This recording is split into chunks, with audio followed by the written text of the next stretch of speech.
అంటే రక్షింపబడటానికి. మరి రక్షకుడు ఆయన ఒక్కడే ఉన్నాడా అంటే అవును ప్రియులారా.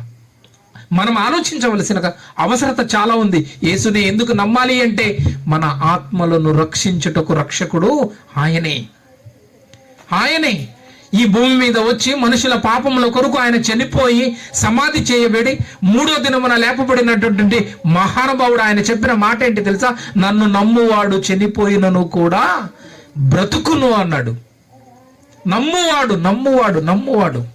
నిజంగా ప్రభునందు ప్రియమైన దేవుని వారలారా, యేసుక్రీస్తు వారిని నమ్మిన వారి జీవితంలో మరణాన్ని గెలిచే, మరణాన్ని అధిగమించేటటువంటి దేవుడు ఆ ఒక గొప్ప భాగ్యాన్ని ఎవరి ద్వారా? యేసుక్రీస్తు వారి ద్వారా మనుషులుగా మనకు కల్పిస్తాడు. ఆయన మనకు కల్పిస్తాడు.